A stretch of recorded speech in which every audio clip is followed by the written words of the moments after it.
নমস্কার।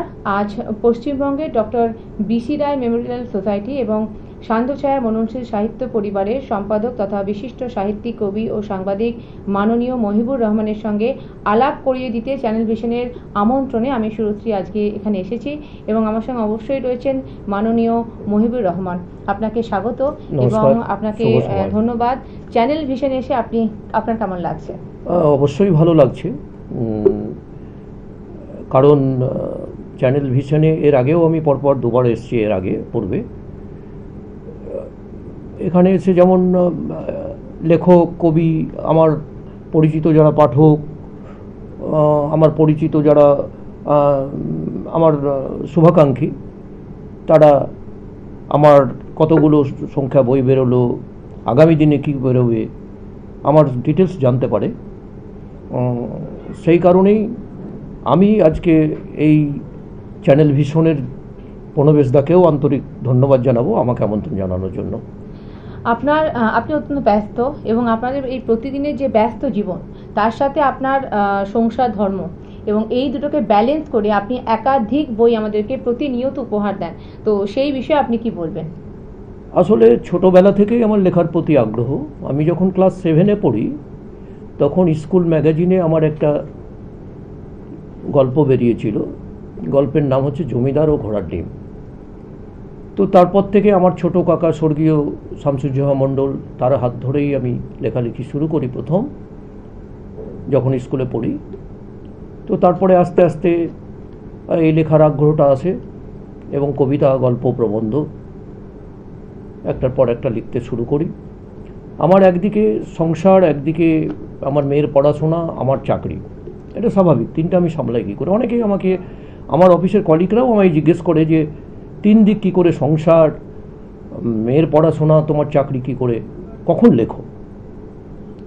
আমি সাধারণত অফিসে চাকরি করি, সকাল 10:30টায় বেরিয়ে যাই, 5:30, 6টায় বাড়ি ফিরি ঠিকই, কিন্তু আমি এই চাকরির পাশাপাশি আমি সংসারের যে কোনো বাজার থেকে শুরু করে যা কিছু প্রয়োজনীয় আমি সাহায্য করি, কাছে থাকি, এবং সেই সঙ্গে আমি লেখাটা মোটামুটি রাত্রের দিকে করি। ঠিক যেমন 11টার পর আমাদের সবাই ঘুমোতে চলে গেল, আমি পড়ার টেবিলে কোনো গল্প বা কবিতা লিখতে শুরু করি। এমনও দিন হয়েছে, সকাল হয়ে গেছে, সকালে উঠে তখন আমার মিসেস উঠেছে, আমাকে চা করে দিয়েছে, সারা রাতই চলে গেছে।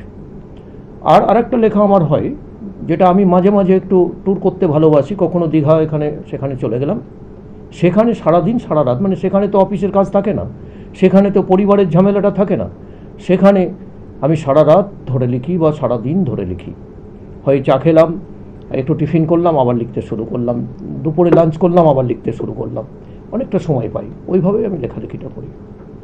সাহিত্যের প্রতি আপনার যে এতটা অনুরাগ, সেই অনুরাগ কি আপনি ছোট থেকে কোনো গুণীজনদের সংস্পর্শে এসে পেয়েছেন? অবশ্যই পেয়েছি। আমি তো বললাম আমার ছোটো কাকা তো ছিলই, তারপরে আমি যখন সাংবাদিকতা করি কলকাতা শহরে, আমি বিনোদন এবং ক্রাইম খবর করতাম।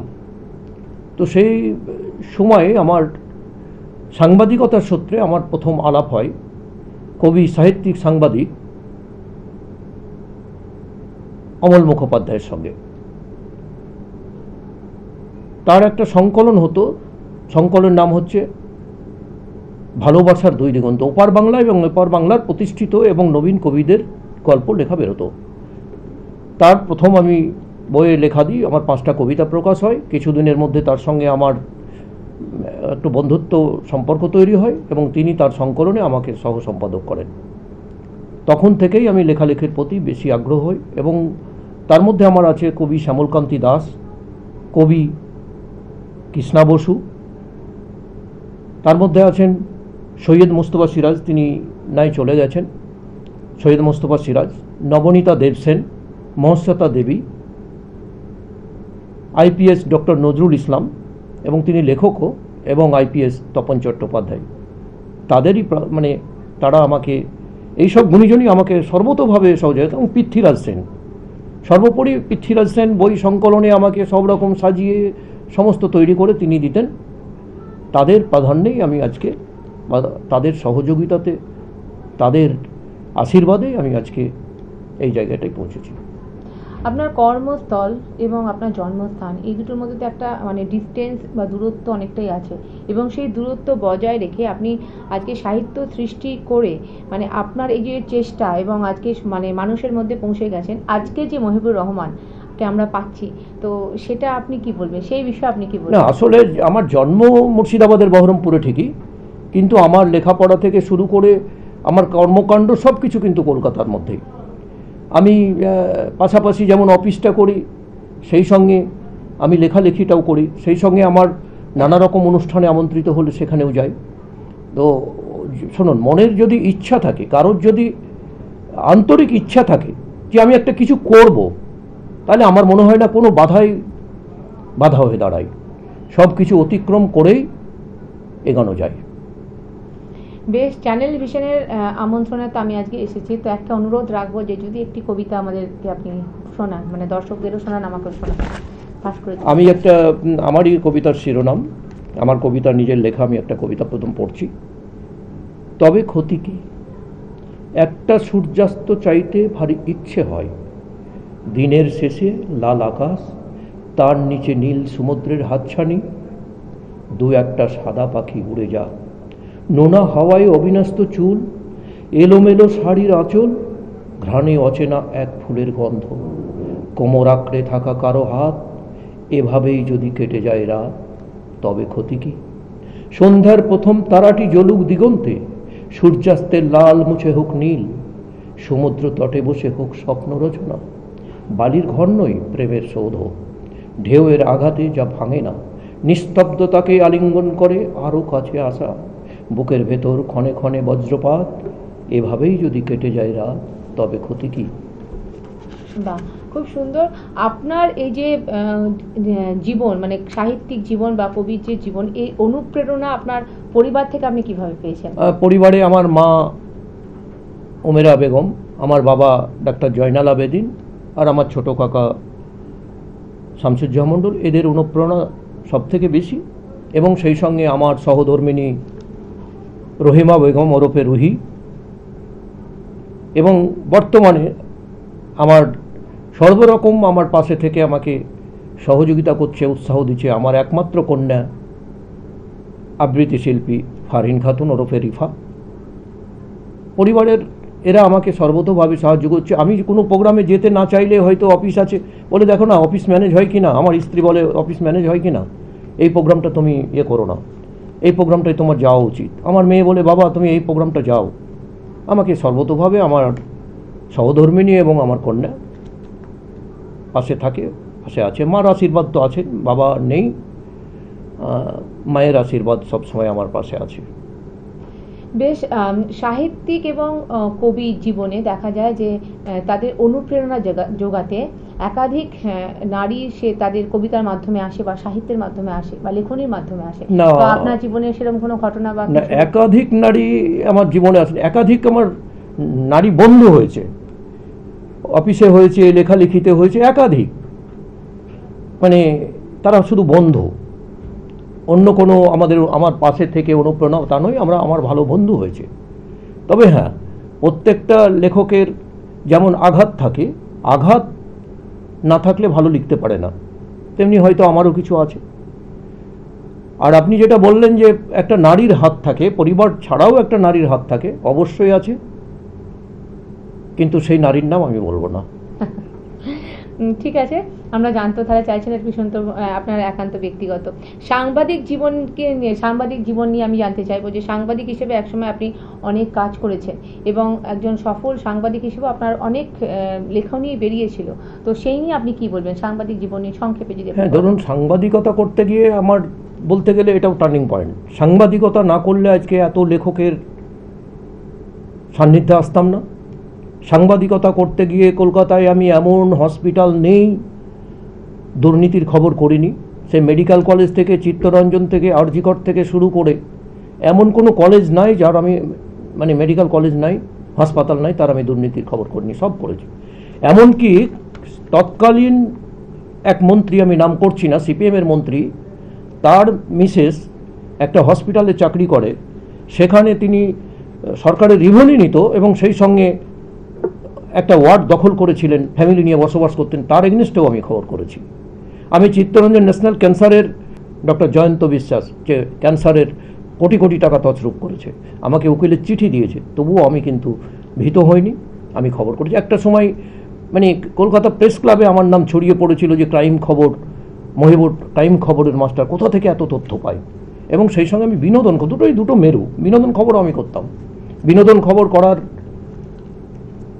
জন্যেই আমার বলিউডের অনেক নায়ক নায়িকার সঙ্গে পরিচিত হয়েছে।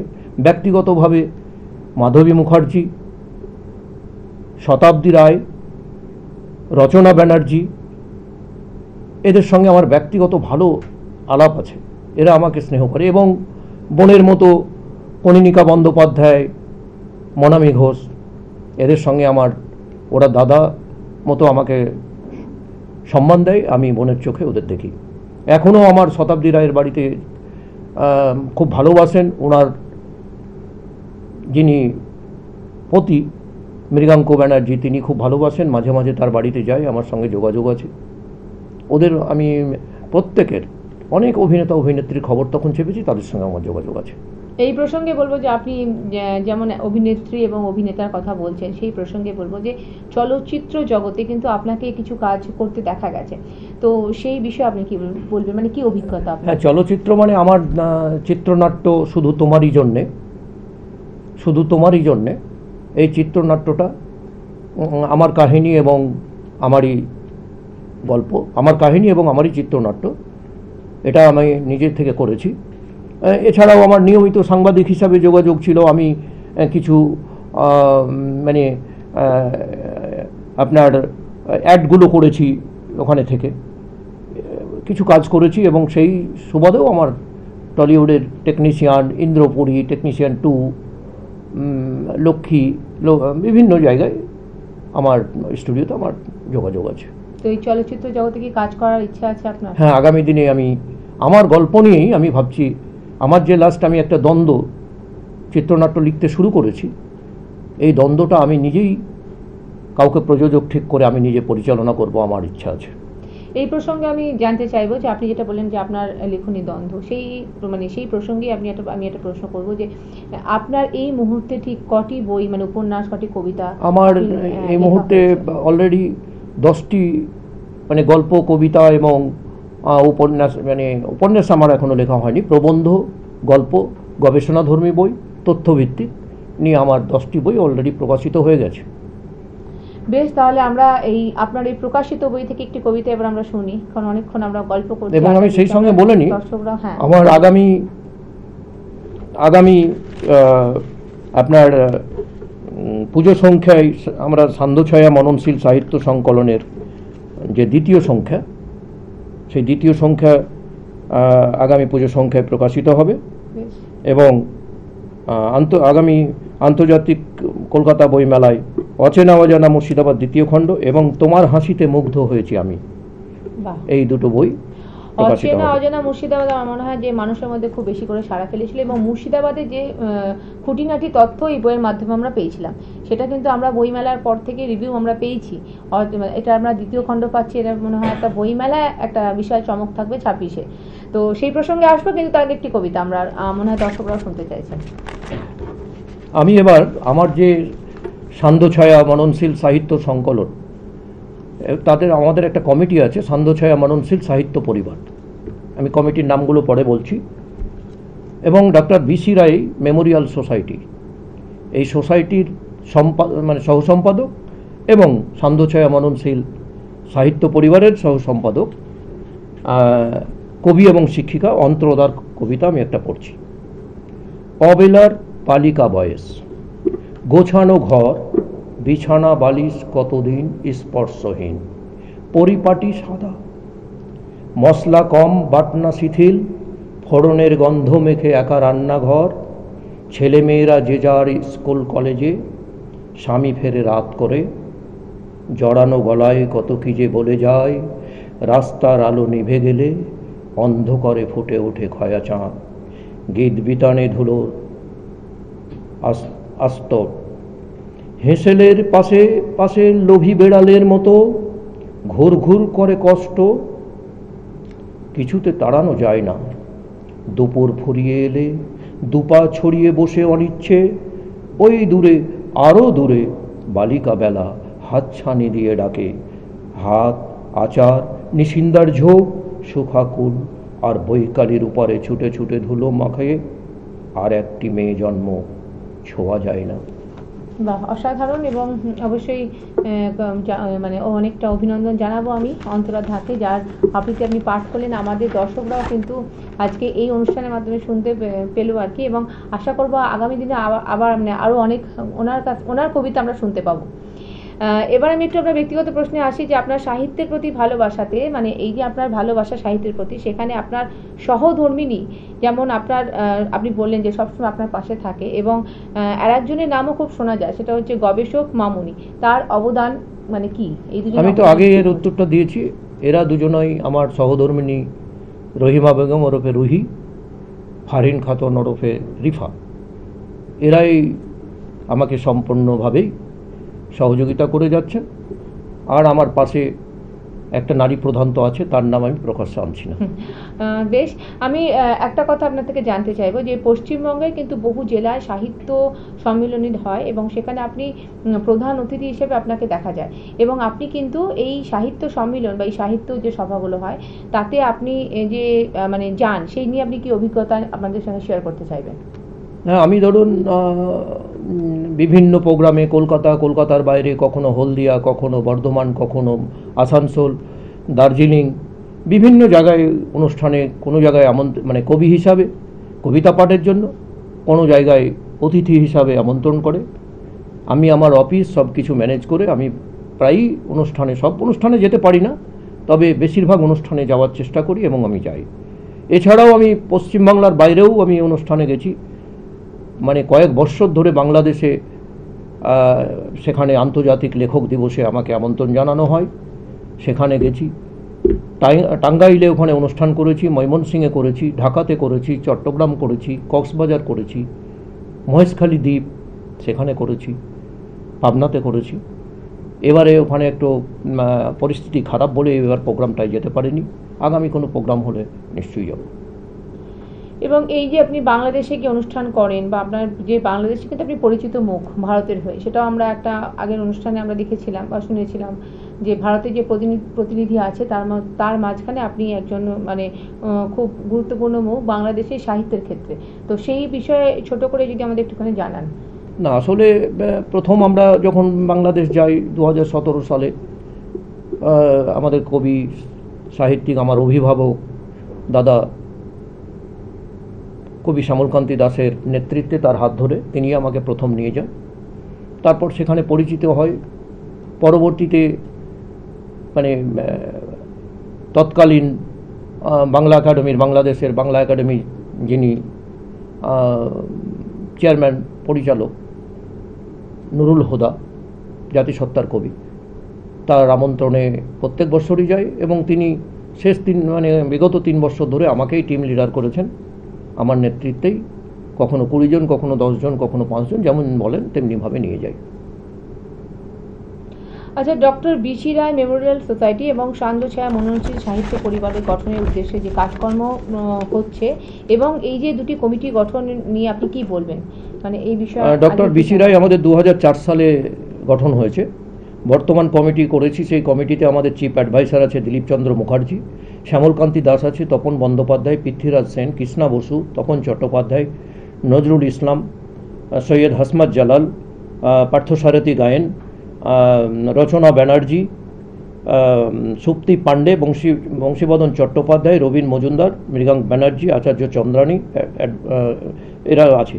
আর মেম্বার অফ দ্য এক্সিকিউটিভ কমিটিতে president doctor Jahar Majumdar, cancer বিশেষজ্ঞ, আর working president Soumit Basu, poet and নাট্য নির্দেশক, vice president doctor Aftabuddin Mondal, secretary Mahibur Rahman, সহ সম্পাদক অন্তরা দা, টিচার এবং কবি, ট্রেজারার বিপ্লব দাস, এবং মেম্বার আছে শিল্পী চ্যাটার্জি, পর্তালি ব্যানার্জি, সঙ্গীতা মুখার্জি, সুরশ্রী রায় চৌধুরী, ফারিন খাতুন। আর আমাদের যে ডক্টর সান্ধ্যছায়া মননশীল যে কমিটি আছে, সেই পরিবার সান্ধ্যছায়া মননশীল সংকলনের যে পরিবার, সেই কমিটিতে আছে মুখ্য উপদেষ্টা শ্যামলকান্তি দাস, উপদেষ্টা doctor Krishna Basu, doctor Tapan Chattopadhyay, doctor Nazrul Islam, Majid Mahmud Bangladesh. আর সভাপতি আছে পৃথ্বীরাজ সেন, সহসভাপতি সৈয়দ হাসমাত জালাল, সম্পাদক মহিবুর রহমান, সহ সম্পাদক অন্তরাদা, সদস্য ফারহিন খাতুন, সুরশ্রী রায়চৌধুরী, পত্রালী ব্যানার্জি। আমাদের কর্মকাণ্ড আমরা গত এপ্রিলে আমাদের সান্ধ্যছায়া পরিবারের উদ্যোগে সান্ধ্যছায়া সংকলন প্রথম প্রকাশিত হয়েছে। আগামী পুজোতে দ্বিতীয় সংকলন প্রকাশিত হবে। আর এছাড়া আমরা ডক্টর বিসি রায় মেমোরিয়াল সোসাইটি থেকে আমরা প্রত্যেক বছর কবি সাহিত্য সভা করি, এবং এই বছর আমরা বাংলা কবিতা পার্বণ যে গঠন হয়েছে, একটা কমিটি হয়েছে, সেই কমিটিতে যে 12টা সংগঠন আছে, সেই সংগঠনে আমার সান্ধ্যছায়া মননশীল সাহিত্য পরিবারে আমরা যুক্ত হয়েছি, তাদের সঙ্গে যুক্ত হয়েছি। আমাদের সময় বেশি নেই, আমরা আপনার থেকে একটা অবশ্যই কবিতা অনুরোধ রাখবো, একটা ছোটো করে কবিতা শুনতে পাই, কারণ না হলে আমার মনে হয় যে আমাদের দর্শকদের একটা খুব বেশি আকাঙ্ক্ষা থেকে যাবে। আচ্ছা, আমি আজ রাতে একটা কবিতার শিরোনাম আজ রাতে। অবশ্যই। এখনো আকাশে আছে চাঁদ, বাতাসে এখনো আছে ছন্দ, এখনো মনেতে আছে সাদ, জীবনে দিতেছে আনন্দ। এখনো কপালে আছে টিপ, খোপাতে এখনো আছে ফুল, এখনো জ্বলছে ঘরে দ্বীপ, আধার নামেনি করে ভুল। এখনো ঝুমকো আছে কানে, কণ্ঠে এখনো আছে হার, কঙ্কন দুটি অভিমানে এখনো করেনি মুখ ভার। এখনো আঁচল আছে বুকে, কাজল এখনো চোখে আছে, কি জানো সে স্বপ্নের সুখে পেতে চায় রাতটার কাছে। তাই বুঝি জেগে আছে রাত, চেয়ে আছে শ্রীমতীর শয্যা, প্রিয় এসে বাড়ালে দুহাত, পূর্ণ হবে যে ফুল শয্যা। নমস্কার। খুব সুন্দর একটা আপনার এই কবিতা আমরা পড়ি বা প্রতিনিয়ত আমরা পড়ি বা আমরা শুনি আপনার কবিতা, তো সেখান থেকে আমি একটা প্রশ্ন রাখবো যে আমাদের জীবন তো এক অজানা জটিল পথ, আমরা জানি না যে আমাদের জীবনে কালকে কি আছে। তো আমাদের এই জীবনকে সুন্দর করতে বা আমাদের জীবনকে সম্পূর্ণ করতে আমাদের কিন্তু সাহিত্যের একটা ভূমিকা খুব বেশি দরকার, কারণ মানুষ কি নিয়ে বাঁচবে। তো সেই ক্ষেত্রে আপনি কি বলবেন যে আপনার যখন এই একজন কবি বা একজন সাহিত্যিক হিসাবে যখন আপনি লেখেন, সময় আমাদের সংক্ষেপ একদম নেই, আপনি সংক্ষেপেই বলুন, তো সেই ক্ষেত্রে কতটা দায়িত্ব থাকে, কারণ মানুষকে ভালো রাখার, মানুষকে সুন্দর রাখার এবং মানুষের স্বপ্নকে আরো বেশিভাবে সেই স্বপ্ন দায়িত্ব। এখন যে সোশ্যাল হয়ে গেছে, দেখবেন প্রত্যেক এখনকার জেনারেশন ছেলেমেয়েরা শুধু মোবাইল নিয়ে মোবাইলে বিভিন্ন রকম করছে, পড়া অনেকটা বন্ধ হয়েছে। তবে ইদানিং আবার দেখছি কলেজ স্ট্রিট পাড়ায় বই বিক্রি হচ্ছে, বইমেলাতে বই বিক্রি হচ্ছে, এখন আবার পড়ার। আমি এখনকার যারা জেনারেশনের ছেলেমেয়েরা, ছাত্রছাত্রী যারা আছেন, তাদের অনুরোধ করব, আপনারা শুধু মোবাইলের উপরে মুখ নিয়ে পড়ে থাকবেন না, আপনারা এগিয়ে আসুন, কবিতা গল্প যে যেমন পারেন লিখুন। আগামী দিনে আপনারা যে কবি সাহিত্যিক হতে পারবেন না সে কথা কেউ বলতে পারে না। আপনারা এগিয়ে আসুন, বই পড়ুন, অনেক কিছু জানবেন। বইয়ের মধ্যেই বড় বড় লেখকদের, রবীন্দ্রনাথ, নজরুল ইসলাম, জীবনানন্দ, যত লেখকের লেখা পড়বে, শরৎচন্দ্র, যত লেখকের লেখা পড়বে, মানিক বন্দ্যোপাধ্যায়, তত অভিজ্ঞতা বাড়বে। সুতরাং আমি বলবো এখনকার জেনারেশনকে আপনারা এগিয়ে আসুন, বই পড়ুন। অবশ্যই বই পড়া এবং বইকে সঙ্গে রাখা ভীষণভাবে দরকার, এবং বইকে প্রতিনিয়ত সঙ্গী করা। আমি যেমন বললাম যে আমাদের জীবন সত্যি ভীষণ জানি না আমরা কি হবে, মানে কখন যে কী হবে আমরা জানি না, এবং সেইখানে কিন্তু স্বপ্ন একটা বই দেখাতে পারে। এবং শুধু স্বপ্ন দেখানোরই বড় কথা নয়, আমাদের জীবনে যে সমস্যা তার সমাধানও অবশ্যই সেই বই করতে পারে। তো আপনি খুব সুন্দরভাবে বললেন যে নতুন প্রজন্মকে এগিয়ে আসতে এবং তাদের অবশ্যই বইমুখী হতে, যেটা এখন তারা হয়তো একটু বই থেকে সরে যাচ্ছে। অনুষ্ঠান আমাদের শেষ করতে হবে। সকলে ভালো থাকবেন। নমস্কার। নমস্কার, ভালো থাকবেন।